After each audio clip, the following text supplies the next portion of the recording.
sobanukirwa ibijyana na allergie n'ikizitera. Ni izihe ngaruka zigira ku buzima bwacu? Inama z'inzobere ku bijyanye na allergie n'uburyo wazirinda. Muri Malawi abashefu bafashe ya mbere mu gukangurira abantu kwikingiza COVID. Muri leta ya California, muri leta zunze ubumwe za Amerika, ikigo cy'abageze mu zabukuru kibitaho cyifashishije udukoko tw'amarobo mu kubafasha mu bintu bitandukanye.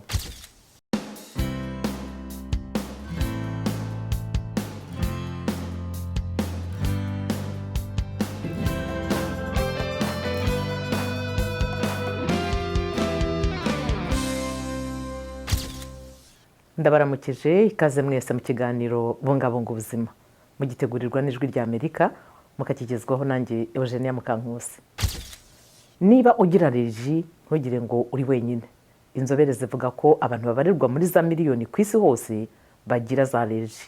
Ibi ni igihe umuntu ahuye n'ikintu gituma umubiri we wivumbura kubera ko utacyakiriye neza. Allergie ziratandukana ku bantu. Zishobora kuba zoroheje cyangwa zikaba zanahitana umuntu. Abantu bashobora kugira allergie ku myaka iyo ariyo yose y'ubuzima. Nk'uko imibare y'ikigo Medalete Help ibigaragaza, umwe mu bantu 1000 ku isi yagize icyitwa anaphylaxie. Ubu ni ubwoko bukaze bwa allergie mu mwaka wa 2021. Ibikunze gutera za allergie birimo ibintu umuntu ahumeka nk'udufu two mu ndabyo, nko mu bwoya bw'inyamaswa. Hari ibiribwa bimwe na bimwe nk'ubunyobwa, amagi n'amata n'ibindi.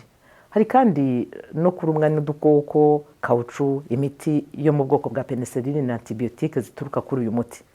Ibindi kuri izo ndwara.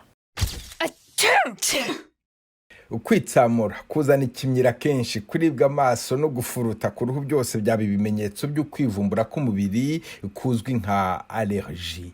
Ukwivumbura k'umubiri ni igihe ubwirinzi bwawo butanze amakuru ku kintu ubwo bufata nk'ikidasanzwe cyangwa se cyateza akaga. Ibimenyetso by'uko kwivumbura bigenda bitandukana. Urugero, abantu barwaye ukubyimbirwa kw'imbere mu mazuru guturutse ku kwivumbura k'umubiri bashobora kuribwa amaso, bagashonga ikimyira cyangwa se bakababara mu gisenge cy'akanwa. Bashobora kubyimbirwa umunwa, ururimi, mu muhogo cyangwa se bagafuruta. Kumwe mu kwivumbura k'umubiri gushobora kuba uruhererekane mu muryango, ariko ukundi gushobora guterwa cyangwa se kugatizwa umurindi n'impamvu zitandukanye, nko guhangayika, ibyanduza bindi cyangwa se imiterere y'aho uri, nk'igihe ikirere kiba cyuzuyemo ibyuka binyuranye bihumanya. Bimwe mu biribwa bikunze kuvugwaho gutera uku kwivumbura ni nk'amata, soya, ubwoko bw'amafi n'ubunyobwa. Ubushakashatsi bwatangajwe mu kinyamakuru European Journal of Allergy and Clinical Immunology kibanda ku buryo bwo kurwanya uku kwivumbura k'umubiri n'ubuvuzi bwongera ubwirinzi bwawo, bwanzuye ko abarwayi b'Abanyafurika bari mu babukoreweho bafite ubwirinzi kamere mu kwihanganira ubwivumbure bwaterwa n'ubunyobwa. Ufite ubumenyi bungana iki ku bijyanye na allergie? Ese wigeze uhura n'ikintu kikagutera allergie nk'ibiribwa cyangwa se imiti? Aba ni bamwe mu Banyetiyopiya Addis Abeba kuri iki kibazo.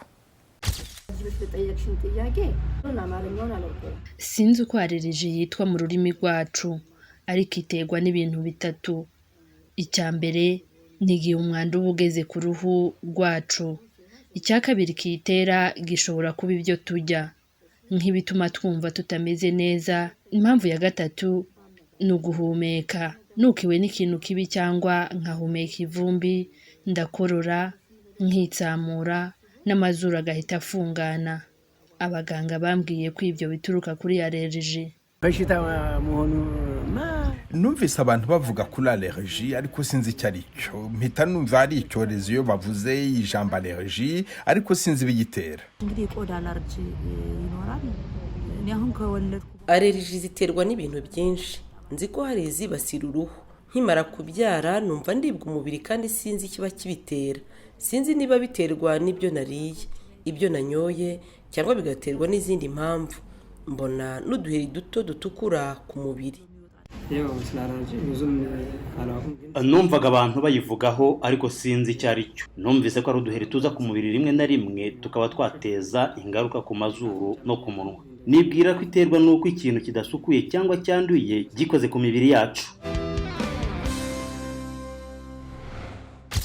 Ibindi bisobanuro kuri za allergie n'uburyo bwo kuzirinda twavuganye na muganga Tahir Lawan Musa ukora mu bitaro bya Nizamiye Abuja muri Nigeria. There is genetic predisposition to allergy. Hari abantu bafite imiterere y'uturemangingo fatizo dukunda kugira uko kwivumbura. Nk'urugero, umubiri w'umubyeyi wivumburira bumwe mu bwoko bw'amafi. Umwana we ashobora kumukomoraho uko gusa nk'ugira ukwivumbura k'umubiri nubwo kutaba guterwa n'ibyo uwa nyina wivumburira, ariko uwo mwana azaba aremye mu buryo yifitemo uko kwivumbura k'umubiri.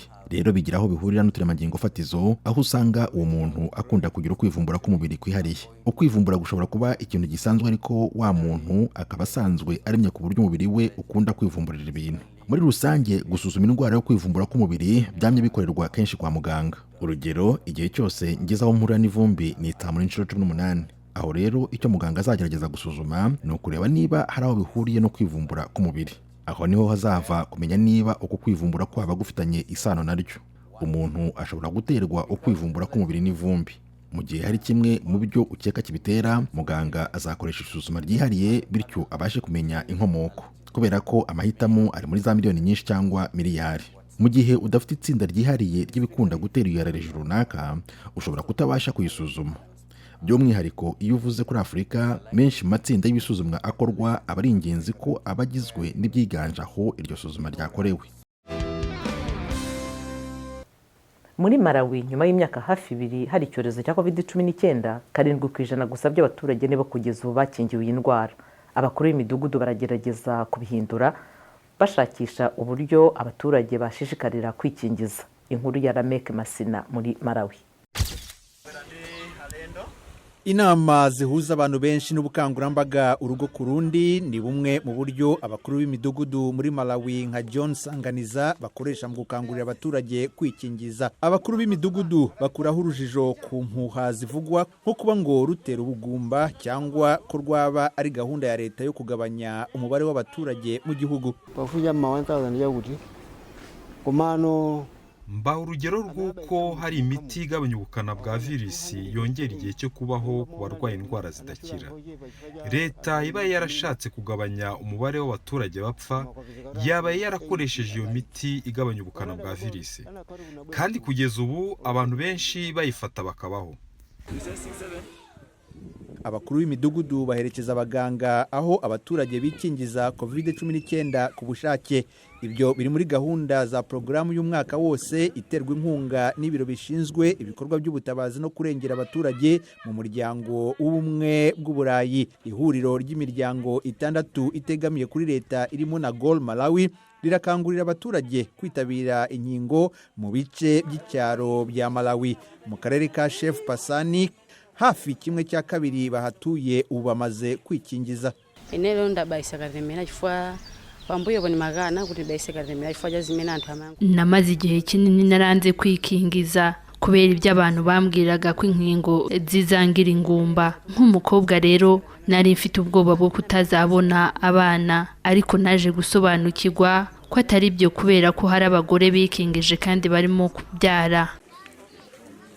Ku baturage hafi miliyoni 20, abagera ku bihumbi 800 muri Malawi nibo bonyine bamaze gufata nibura dozi imwe y'urukingo. Ubwitabire buri hasi buraterwa hanini n'imyumvire itariyo ku mutekano n'ingaruka z'urukingo, ariko kandi abashyira mu bikorwa gahunda y'ikingira bavuga ko gukorana n'abakuru b'imidugudu byafashije mu guhindura imyumvire kubera ko abaturage bizera abayobozi babo. also noticing that chiefs kubona abayobozi b'ibanze bafatira urukingo mu giturage bishishikaza cyane abahatuye, byatumye ubwiyongere bw'abitabira bugaragara mu turere turimo gutangamo ubufasha no gushyira mu bikorwa iyi gahunda. Abategetsi b'inzego z'ubuzima muri leta ya Malawi bashima iyi gahunda. So I could see some people were coming in for the vaccination because of turabona abantu barimo kwitabira kwikingiza kubera ko abashefu babo babibakanguriye. ibyo byazamuye ubwitabire mu gufata inkingo kugera ku rwego rushobora kuba ruri hagati ya 15 na 20%. So it contributed to at least 15 to 20%. Abashyira mu bikorwa iyi gahunda bavuga ko bamwe mu baturage batinya kwitabira inama kuko bakeka ko bari bukingirwe ku gahato. Gusa iyi mbogamizi irimo gukurwaho n'ubukangurambaga bw'urugo ku rundi, aho abageze mu zabukuru ku bushake bwabo barimo gukingirwa batiriwe barenga umuryango w'inzu. Muganga Anthony Fauci ni umuyobozi w'ikigo cy'igihugu gishinzwe ibijyanye na Allergie n'indwara zandura cy'Amerika. Ni inzobere iri ku isonga mu rugamba rwo kurwanya indwara ya COVID-19 muri Amerika. Yagiranye ikiganiro n'umunyamakuru w'Ijwi ry'Amerika Anita Power ku bijyanye na Amerika mu gufata iya mbere ikorera inkingo ibihugu bikiri mu nzira y'amajyambere. You address a global outbreak by a global solution. Icyorezo cyugarije isi yose ugishakira igisubizo kigera ku isi yose kandi mu mbaraga z'isi yose. Ni nayo mpamvu Leta Zunze Ubumwe za Amerika yiyemeje kandi izakomeza kugeza doze z'inkingo ku bihugu bikennye n'ibifite ubukungu buringaniye. Kugeza ubu miliyoni 400 za doze z'inkingo zimaze guhabwa ibihugu 115. Leta Zunze Ubumwe za Amerika yatanze cyangwa yemeye doze miliyari 1 na miliyoni 100 z'inkingo uhereye ubu ukagera hagati muri uyu mwaka ubwo tuzaba twinjira mu muhindo. Tumaze gutanga cyangwa twemereye gutanga miliyari 4 z'amadolari muri gahunda ya COVAX. Kandi turimo gukorana n'ibigo bya Moderna na Pfizer n'ibindi mu kwagura ubushobozi bwabyo mu gukora doze nyinshi z'inkingo kandi vuba. Leta Zunze Ubumwe za Amerika rero ni iri ku isonga ku isi muri iyi gahunda. Muri Leta ya California, udukoko tudasanzwe dufasha abaturage mu kigo cyita ku bantu bakuze kwishima, kurwanya agahinda no kumva bakunzwe. Ni utunyamaswa tudakeneye kwitabwaho cyane kandi tudahindagurika mu myitwarire. Inkuru ya Angeline Bagdasarian. Robo y'akajangwe gato yiswe Ombi irenze kuba igikinisho cy'itungo rikoranywe ikoranabuhanga. She's adorable, yes.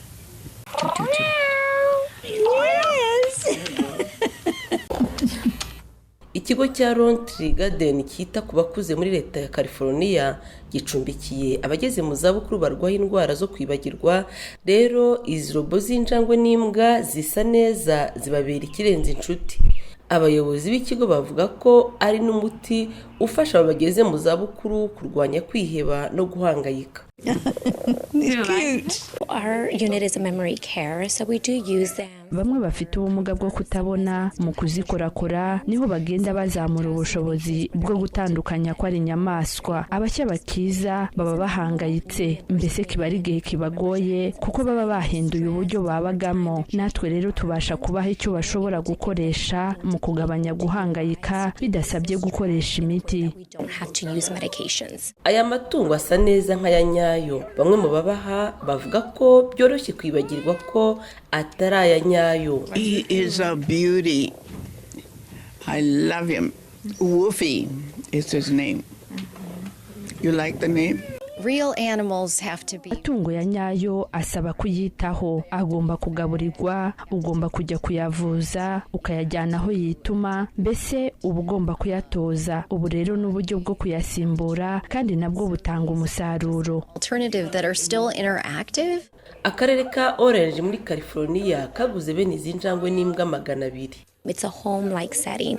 Hameze nko mu rugo. Benshi muri twe tworoye amatungo mu ngo aduha ihumure. Nkibwira ko rero nabo bibafasha mu kubaha ku karusho ko kwiyumva muri Laundry Garden nk'abari muhira. Inshuro 3 mu cyumweru ababa mu kigo bamara amasaha bakorerwa ubuvuzi bwo gukangura imyakura y'imyiyumvo. Ubu noneho bafite n'andi mahitamo yo kumara igihe bari kumwe n'izo mbwa cyangwa injangwe zabo. Amakuru agezweho n'ibiganiro kuri virusi ya corona wabisanga ku Ijwi ry'Amerika kuri radio yacu voa.com. Uyu munsi naha dusoreje, mwari kumwe nanjye Eugenie Mukankusi. Naho ubutaha mugubwe neza, mukore ku buryo umunsi wanyu wari wo wose uba uw'ubuzima buzira umuze.